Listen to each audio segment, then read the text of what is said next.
Seventh grade by Gary Soto. On the first day of school, Victor stood in line half an hour before he came to a wobbly card table.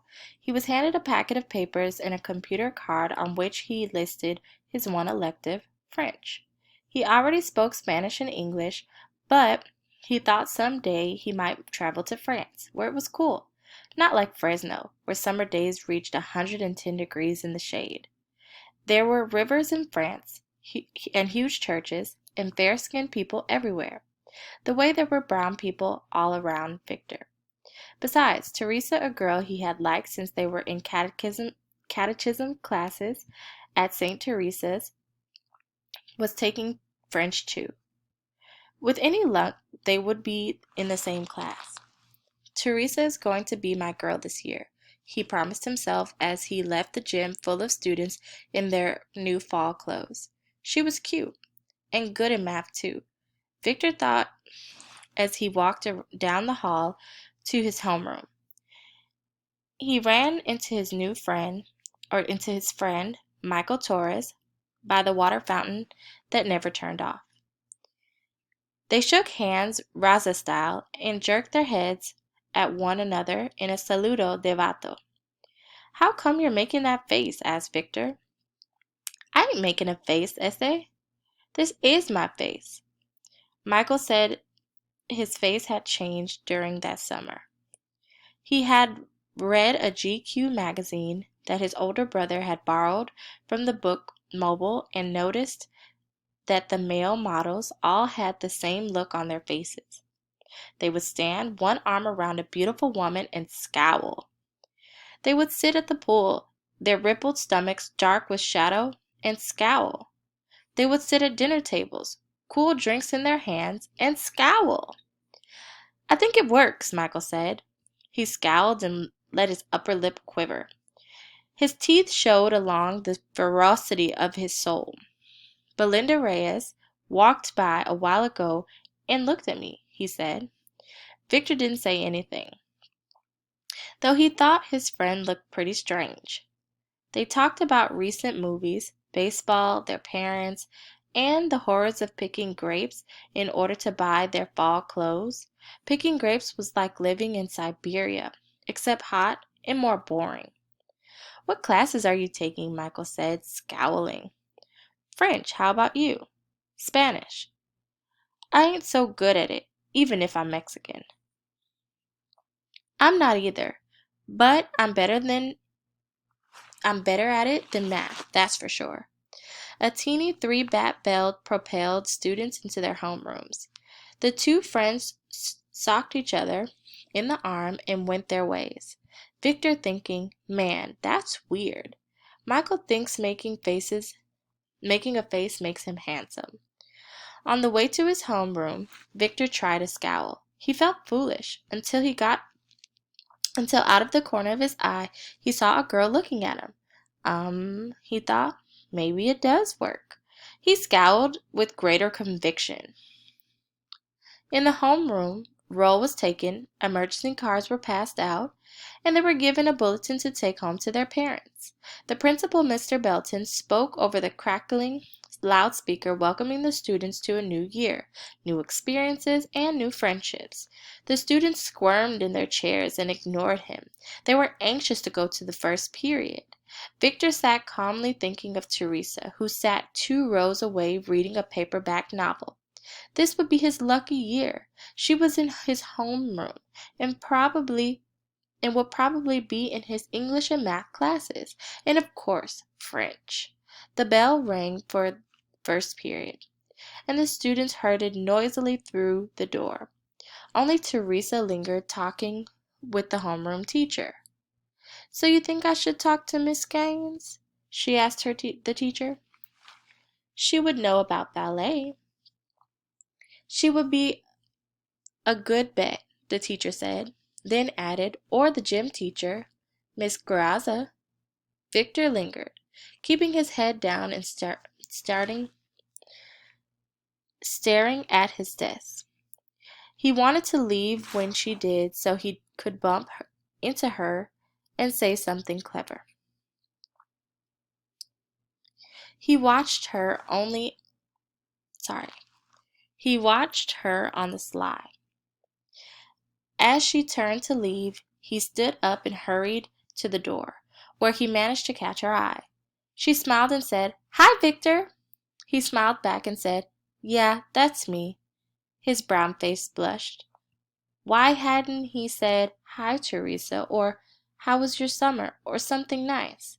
As Teresa walked down the hall, Victor walked the other way, looking back, admiring how gracefully she walked, one foot in front of the other. So much for being in the same class, he thought. As he trudged to English, he was practicing scowling. In English, they reviewed the parts of speech. Mr. Lucas, a portly man, waddled down the aisle asking, "What is a noun?" "A person, place, or thing," said the class in unison. "Yes, now somebody give me an example of a person." "You, Victor Rodriguez." "Teresa," Victor said automatically. Some of the girls giggled. They knew he had a crush on Teresa. He felt himself blushing again. "Correct," Mr. Lucas said. "Now provide me with the place." Mr. Lucas called on a freckle-faced kid who answered, "Teresa's house with the kitchen full of big brothers." After English, Victor had math, his weakest subject. He sat in the back by the window, hoping that he would not be called on. Victor understood most of the problems, but some of the stuff looked like the teacher made it up as she went along. It was confusing, like the inside of a watch. After math, he had a 15-minute break, then social studies, and finally lunch. He brought a tuna casserole. He bought a tuna casserole with buttered rolls, some fruit cocktail, and milk.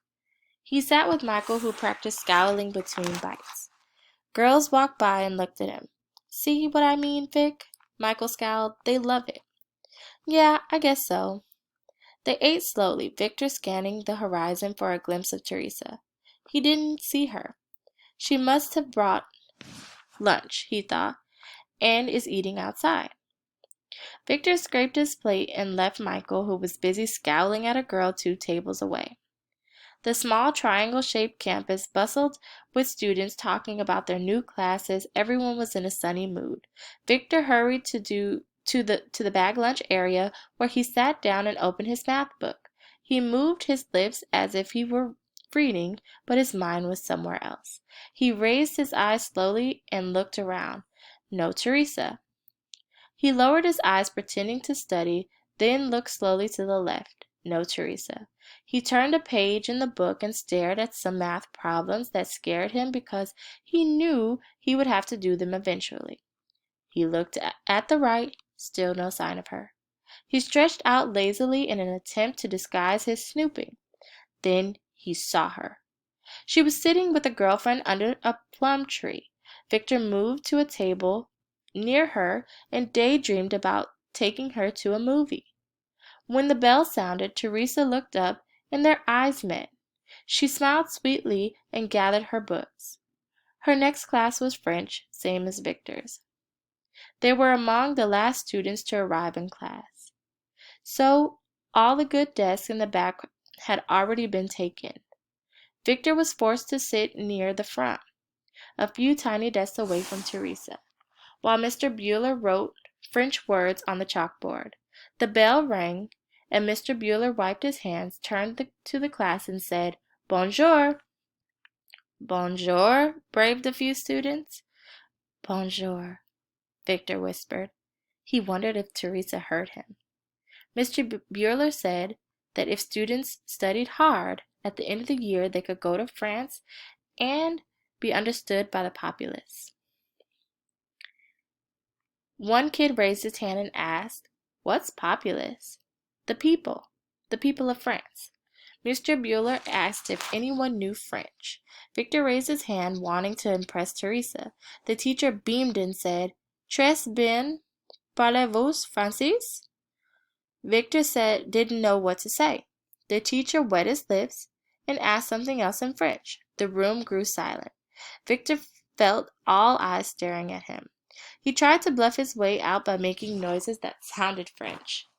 "La me va me con le grama?" he said uncertainly. Mr. Bueller, wrinkling his face and curiosity asked him to speak up.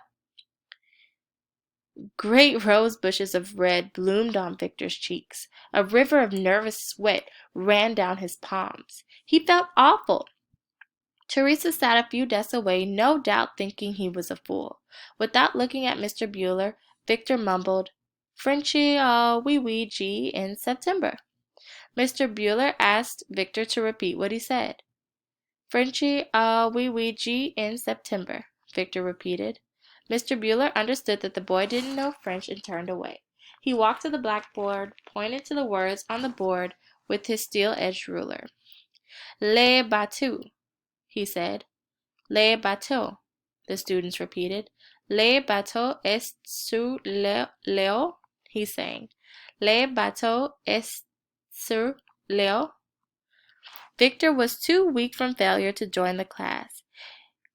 He stared at the board and wished he had taken Spanish, not French. Better yet, he wished he could start his life over. He had never been so embarrassed. He bit his thumb until he tore off a sliver of skin.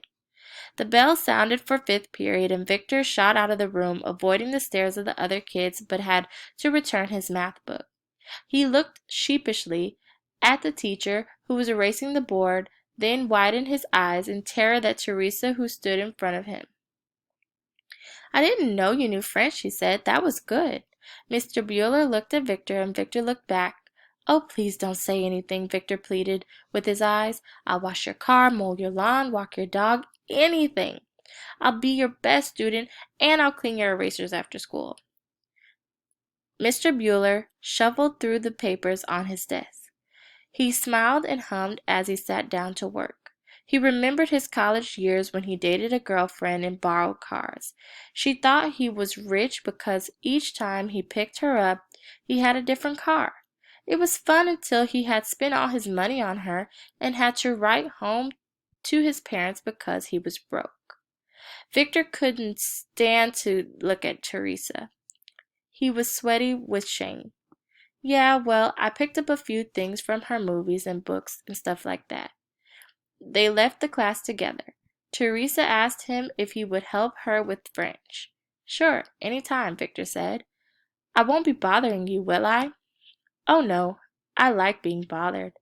"Bonjour," Teresa said, leaving him outside her next class. She smiled and pushed wisps of hair from her face. "Yeah, right. Bonjour," Victor said. He turned and headed to his class. The rosebuds of shame on his face became bouquets of love. Teresa is a great girl, he thought, and Mr. Bueller is a great guy. He raced to metal shop.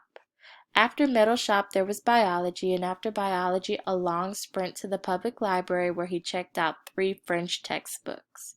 He was going to like 7th grade.